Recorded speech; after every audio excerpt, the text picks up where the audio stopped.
This section is over proportions and problem solving with rational equations. So this chapter really mimics the previous chapter where we kind of were introduced to it. We learned how to add, subtract, multiply, divide. But then in the last section, we learned how to solve equations. In this section, we'll learn how to set up the equations and then solve them. All right? Before we get to setting up the equations, though, we have proportions. And proportions are just when we have one fraction equal to another fraction. So over here we have one fraction equal to another fraction. We don't have a plus another or anything like that. We just have two rational expressions equal to each other. So when you have proportions, all we need to do is cross multiply. So this is something that you might have done before. So you just take one denominator times the opposite numerator, and it doesn't matter which direction you go, okay? I like to try to keep my variable on the left side if I can. So in this case, x times 5 is 5x, and that equals 7 times 45. And I'll write it like that for now, just so you're seeing what we're doing. We're just cross-multiplying. So x times 5 is 5x. But then you can just throw in your calculator, what is 7 times 45? Maybe you just did 315. So this is just 5x equals 315. So you can go right to this line. I just write this line just so you guys see what we're doing, where 315 came from. All right? At that point, what do we need to do to solve for x? Divide by 5. And you get x equals what? 63. And it should make sense, because if you go back up to this original equation, this was kind of that whole idea of equivalent fractions. What did you multiply 5 by to get to 45? You multiplied by 9. So what would you need to multiply the bottom by? 7. You need to multiply by 9, and you get 63, right? So we found that unknown, that x that keeps that proportion the same. So that's one that you can kind of almost eyeball and figure it out. But not all of them will be those perfect, you know, I multiplied by a nice whole number. So what we're going to do over on the right side is the exact same thing. We just have to be careful that when we multiply that binomial, that x minus 5, that x plus 2, that we multiply all of it. So we're going to have parentheses around it when we do it. So again, it doesn't really matter which direction you go, okay? So I'm going to write 5 times the quantity x minus 5 equals 3 times the quantity x plus 2. And it didn't matter which one I put on either side, it's just an equal, okay? So one denominator times the opposite numerator, and then the other denominator times the opposite numerator. What are we going to do next, guys? Distribute. We want to get rid of those parentheses. So we're going to have the 5 times the x, the 5 times the negative 5. So we have 5x minus 25 equals 3 times the x and 3 times the 2. So we have 3x plus 6. At that point, we got rid of parentheses, so we can just start moving our x's over. So I'm going to move the x's to the left. So you subtract 3x over and add 25 to the right. So you'll get, what do we get? 2x equals 31. And so the last thing would be to divide both things by x. So you just get 31 halves. And as long as it's a reduced fraction, guys, you can leave it as 31 halves. Okay, or what would that be? Would that be 15 and 1/2? Or 15.5? I believe. Will you double check that, Sadie? Do you get 15.5? Yes. Okay. So my math lab, I don't know if they specify whether they just say leave it as a reduced fraction. So 31 is prime, so 2 doesn't go into it. So that's reduced at that point. Say that was like 34 over 4, then you want to reduce it to 17 over 2. So these are a really nice way to solve if you just have one rational equal to another rational. So like on that blue worksheet that you guys are working on, you're going to turn in at the end of class today, I think number 3 is a proportion, so you could have solved it this way. All right. Notice we could have solved this the way we learned on Monday. On Monday we learned, hey, find the GCF and multiply both sides by the GCF. We could have done that. What would be the GCF over here? Well, we need x and we would need 7. So we'd multiply both sides by 7x, but you'll see things start to happen. If we would have multiplied this by 7x up here, the x's would have crossed off, and you would have been left with 7 times 45. Well, that's what the proportion did, right? If you multiply by 7x over here, the 7's would have canceled, and you would have been left with 5 times x. Well, that's what the proportion did for us, okay? So Whether you use a proportion in the cross multiplication or just use the method that we learned on Monday, multiply everything by the LCD, you'll get the right answer either way. So don't think that you have to learn 18 different ways. You choose the way that works for you.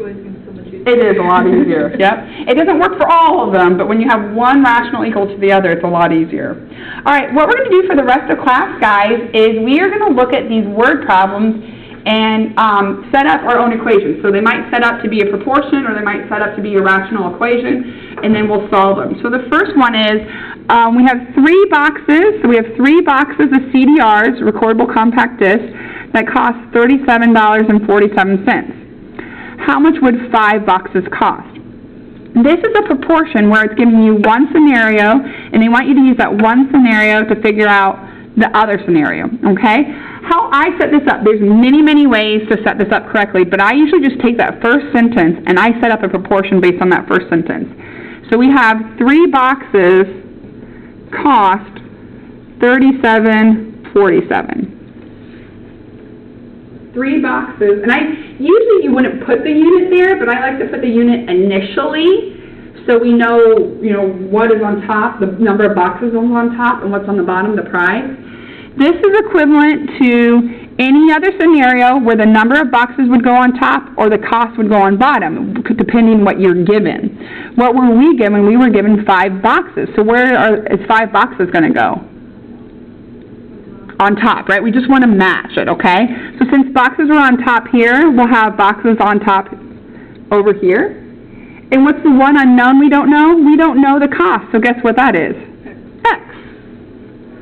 Did you have to do it this way? No, you could have paired the boxes up. You could have 3 boxes over 5 boxes equals $37.47 over X. You could have done that too. So there's many, many different ways you could have set it up. There is some wrong ways, so you can't do every way.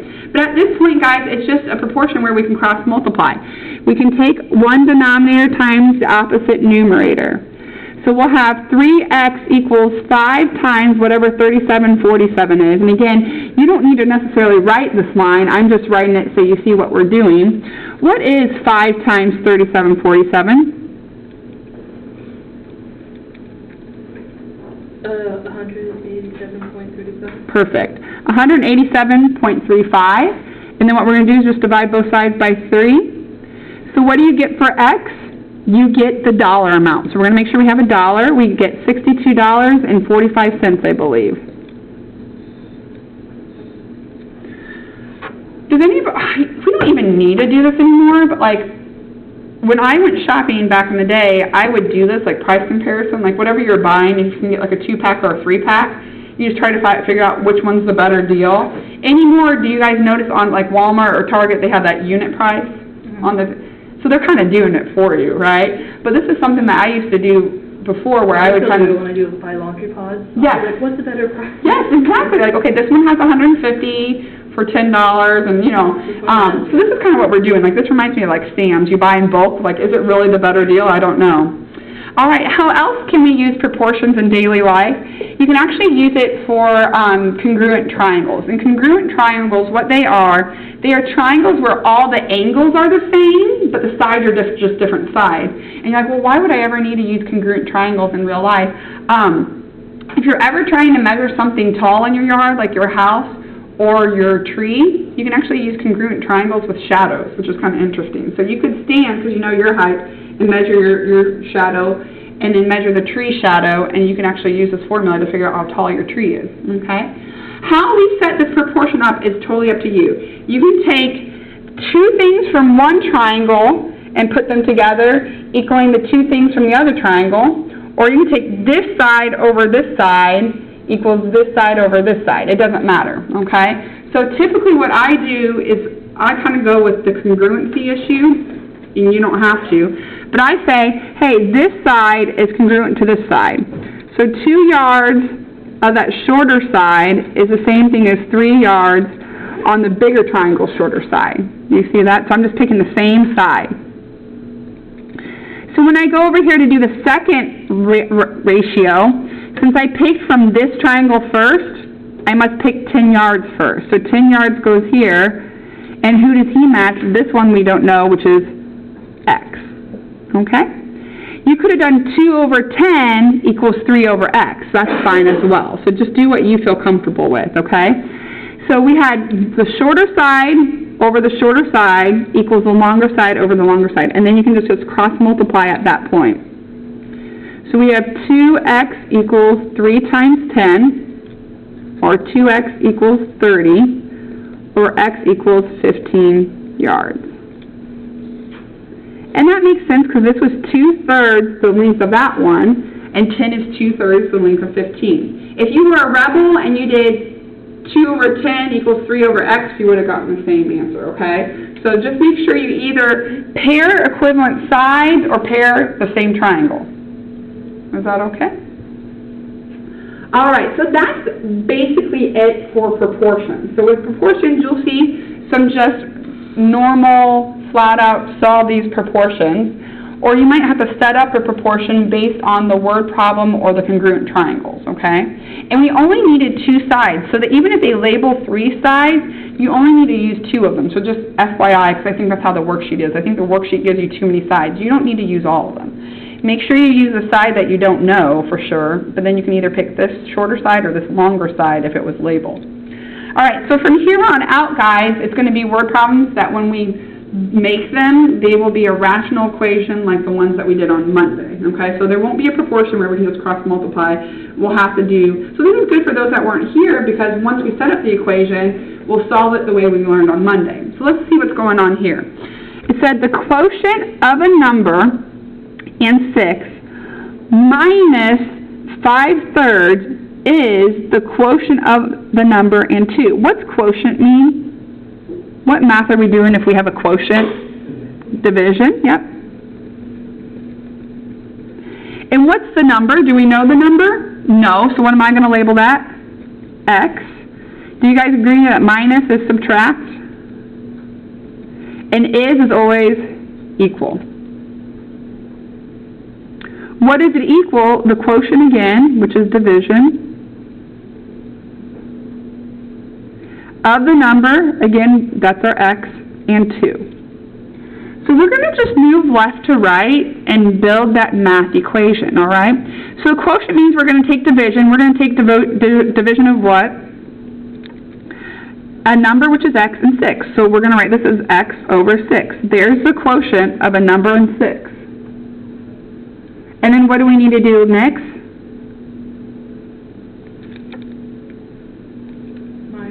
Minus 5/3. Write 5/3 like a big old fraction like we wrote the other one, okay? And then what? Equals? Nope, do it in order. So since you see the x first, write him first. So x over 2, you got it. All right. So guys, those that weren't here on Monday, or even those that were here, this is just a nice little recap of what we did. On Monday, we were given rational equations where we have equations where we need to solve for x, but we have fractions everywhere. And we're like, we don't like fractions. So what we can do is we can figure out what the LCD is of all 3 denominators and multiply every single term by that LCD, and that will eliminate the denominator. So what's our LCD going to be between 6, 3, and 2? What number do 6, 3, and 2 all go into? 6, right? Start with 6. So 6 will work. So what am I going to do? I'm going to take 6 times x over 6 minus 6 times 5 over thirds equals 6 times x over 2. So remember, whenever you multiply by the LCD, he is technically over 1, so he's up in the numerator. That way, when we start to cancel out, we'll cancel out the denominators. All right? So what's going to happen with our first term with the 6's? They will eliminate completely, and we'll be left with what? X. Minus, what's going to happen with the 3 and the 6? The 6 will change to what? A 2, but what's he multiplied by? 5, so really that's 10. And then last but not least, the 2 takes a 6 to a 3, but who's he multiplied by? X. So what we did, guys, is we found our LCD of all the denominators, and then we took each of our original terms and multiplied by the LCD. Since the LCD is made up of all the denominators, it's going to ruin the denominators. It's going to eliminate them. So So 6 wiped out completely. The 3 knocked the 6 to a 2, but we had 2 times 5 left, which was 10. And the 2 knocked the 6 to 3, but we still had 3 times x. And at this point, you just want to get your x's to one side. So I'm going to just move my x over here. So we have negative 10 equals 2x. Does that look okay so far? And then just divide both sides by 2. So x equals negative 5. Remember when you get your answer to double check that it's in the domain, okay? So when we go and look at our domain, our denominator was 6, 3, and 2. There's no way that those denominators are going to be anything other than 6, 3, and 2. So our domain technically on this one would be all real numbers, negative infinity to positive infinity, meaning x could be anything. So it didn't matter that x was negative 5. He won't make the denominator 0, so that's our answer. So that means, I don't know if anybody likes to check the work, but if you put negative 5, 6 minus 5/3 in your calculator and hit enter, that's equivalent to negative 5 over 2. We found the x that made the left side equal the right side. Are there any questions on the setup at all? So quotient means division, all right? And be careful, because sometimes they'll say the quotient of a number plus 3 in 6, so then you'd have to have x plus 3 on top over 6, okay? So sometimes they make it a little bit more complicated. All right, so if there's no questions, let's go ahead and look on the back. These, I think, are your typical, like, word problems where, like, if people are to make fun of math, this is, like, what they use, okay? So it says, Sam Waterton and Frank Schaefer work in a plant that manufactures automobiles. Sam can complete a quality control tour of the plant in 3 hours, while his assistant, Frank, needs 7 hours to complete the exact same job. The regional manager is coming to inspect the plant facility, so both Sam and Frank are directed to complete a quality control tour together. How long will this take? Well, do you guys agree that it shouldn't take 7 hours because Sam is now helping Frank, and it should take less than 3 hours because even though Frank's not a whole lot of help, he's at least helping Sam a little bit. So we're going to find some number less than 3, but the question is, what is that number? When they work together, when will they get done, okay? So I have this chart set up for you. I won't have the chart set up for you on quizzes, but you can kind of make it yourself. If anytime you have these work together jobs, so they're working together, this is always the setup. You have their people, Sam, Frank, and then together. You have how long it takes them to do the job by themselves, and then the part of job in 1 hour, okay? So how long did it take Sam to do the job? 3 hours, so we'll just put 3 right there. How long did it take Frank to do the job? 7, so we'll put 7 by Frank. How long does it take them to do it together? We don't know, so what's that going to be? X.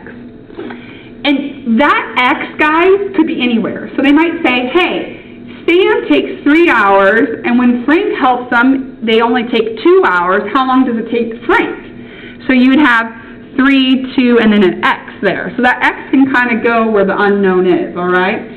All right, so think about this. If Sam takes 3 hours, so here's the whole job. This is 3 hours. This is the whole job. So this is 1 hour, this is 2 hours, this is 3 hours, right? What fraction of the job can he get done in 1 hour? So looking at that bar, how many total hours does it take them? How long does it take, Sam, to get the job done? Not a trick question, we put it right here. 3. It takes them 3 hours. So what fraction is done in 1 hour? 1 over 3, 1/3, right? So if it takes him 3 hours, he can get 1/3 of the job done in 1 hour. And you're going to see a little bit of a pattern going, right? If it takes Frank 7 hours, what part will he get done in 1 hour? 1/7. If it takes him X hours, whether that's a 2 or a 1, that would be 1 over X. Okay? So the whole idea is we can't compare apples and oranges. Sam and Frank don't work at the same speed, so we can't just average their times, all right? So what we're going to do is we're going to say, well, let's just figure out what fraction of the job they can get done in 1 hour, and then that will give us an idea of how long it's going to take. So Sam plus Frank's portion will give us an idea of what fraction of the job they can get done in 1 hour. And if we know what fraction of the job they can get done in 1 hour, we know how long it takes them to work. So it will always be the individual times plus each other equals the together. So even if Frank had the x, it'd be 1/3 plus 1 over x equals 1 over 2, or whatever it is, okay? So this is always the together one, no matter what, and then these are always the individual times added together. At this point, guys, we basically made an equation just like what we had in the bottom of the front page. We don't want to do this math with fractions. So what we do is we figure out what the LCD is. What's the LCD for 3, 7, and x?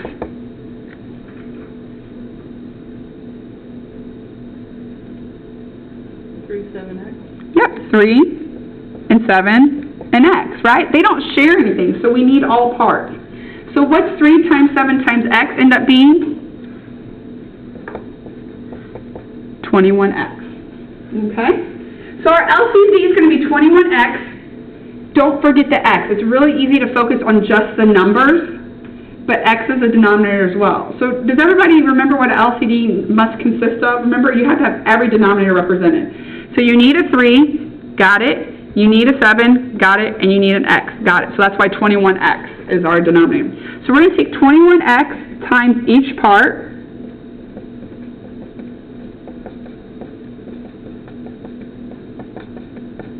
And start to see what happens. So remember, once you find that LCD, you're going to use it to knock out the denominators, okay? So let's look at this first term, 1/3. What's the 3 going to do to 21? Change it to a 7. So we'll have 7x left there. What's the 7 going to do to 21? Change it to a 3. So we'll have a 3x. And then over here, what's the x going to do? It crosses out with the x, and you're left with 21, okay? And at that point, you have an equation that's not so scary to solve, all right? So we have 7x plus 3x equals 21. So all we're going to do is combine our like terms of 7x and 3x and solve for it, okay? So this will just be 10x equals 21. So x equals 21 over 10, or 2.1 hours.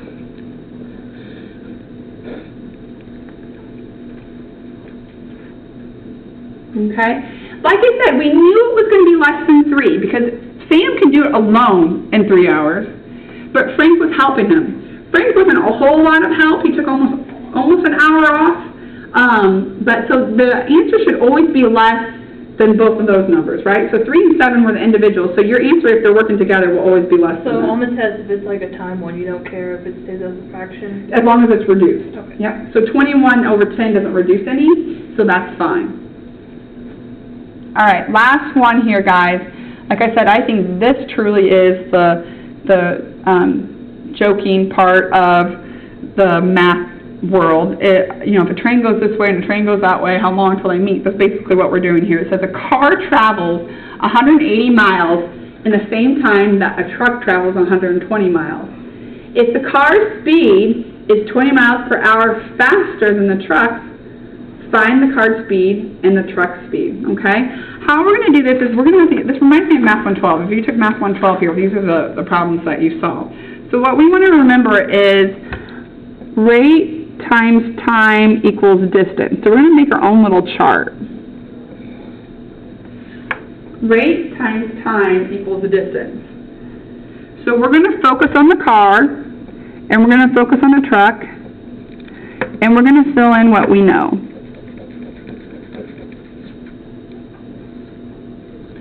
And so some of it's going to be obvious, so we can fill in the obvious. Some of it's not so obvious, so we'll have to kind of play around with it. All right, let's go to that first sentence. A car travels 180 miles. Where can you put 180? Time. Nope. Distance, right? What did he do? He traveled 180 miles. That's how far the car went. So that is the car's distance. In the same time, do we know that time? No, but we know it's the same time that a truck traveled 120 miles. So where's that going to go? On the truck, 120? Yep, it's going to go for distance for the truck, 120 miles. All right, so we got one column done. Is everybody okay with that? They gave us the distance for each. Then it says the car's speed is 20 miles per hour faster than the truck's. Do we know how fast either one's going? No, but if I said the truck's going 30 miles, couldn't you tell me how fast the car's going? How fast would the car be going? 50 miles, because it's 20 miles per hour faster. So let's make the truck speed the unknown, right? Let's make it x. So how do we show the car speed in terms of x? X times 20? Not times. What did you do to 30 to get to Plus. 50? Plus, right? X plus 20. You guys agree with that? Did you have to put the x where the truck was? No, we didn't know either one, right? So the car could have been x, but then what would you have to do for the truck? You'd have to do x minus 20, because he's 20 miles an hour slower. You could do either or, it doesn't matter. So then we have this time. We don't know the time, we just know that the times are equivalent. We know that they're equal to each other. So what I want to remind you guys over here is, if we know distance equals rate times time, can't we isolate time? How could we get the t by ourselves? How could I get that t by itself? What operation is this right here? Divide. Yeah, it's multiplication. So how do I get rid of multiplication? I just divide by rate. So do you guys agree that time is just the distance divided by the rate? So what does that mean? It means even if we don't know what time is, we can represent it with distance over rate. And don't we have the distance for each automobile? And don't we have the rate for each automobile? Yeah. So what could we put in for the car's time? We can say, well, it traveled 180 miles at a rate of x plus 20. So here's my distance divided by my rate. I'm just mimicking what we just did over there. My distance divided by my rate. So what should we put for the truck's time?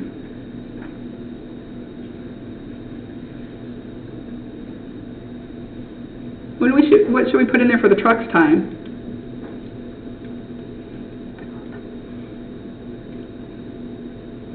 How did I get this? Would it be 120? 120 over x. You got it. It's the distance, 120, over the rate, x. Okay? And the reason why we want this is because we know the times are the same. Times are the same. So what symbol in math shows the same or equality? Equal. The equal sign. So what we have is, we know whatever this time is, and I know it looks funky right now, but that's the time. And we know that's the same as the truck's time. This is a number. It's a time. But we know they're the same. So if anything, if I say the rates are the same, or the distance are the same, get an expression for the rate or the distance and set them equal to each other. Because the same just means they're equal. What did we just make? We just made a proportion. So we can just cross multiply, guys. So we'll take 180 times x to get 180x. And that will equal 120 times the quantity x plus 20. What do we need to do next? We need to get rid of those parentheses. So I'm going to distribute that 120 into there. So we'll have 180x equals 120x plus, what does that end up being, 2,400? I got 3,600. No. I think you did the wrong one. Yeah, I think you did 180 times. Yeah, I did 180 times. At that point, we want to get our x's together. So we're just going to subtract 120x over to the other side. So you get 60x equals 2,400. And my last move, guys, will just be take that 2,400 to divide by the 60, and you get 40, right? The hardest part about these word problems is you're going to get an answer, but you have to stop, and before you just type that answer into MyMathLab, step back a second and just say, what did I just find? I just found x. And in my little chart up here, what did x represent? X represented the truck's rate. That's the truck speed, okay? Is that what it was asking? It said, yeah, find the car and the truck speed. So what's the truck speed? 40 Yep, 40 what? miles per hour. You got it. And what will the car's speed be? And how did you get that? Add 22. You added the 20 to it. So a lot of times, guys, once you get your X, it's not necessarily the one thing you want to find. You usually need to go back. Like, we could have used this exact same equation, and they could have said, how long were they on the road? And you're like, what? How long? They would have been asking for time. So we would have had to take our X of 40 and go plug it back in either one of these. Well, what's 120 divided by 40? 3. So you would have said they were on the road 3 hours, all right? So just because you found X doesn't mean that's necessarily the answer. It will just get you to the right answer.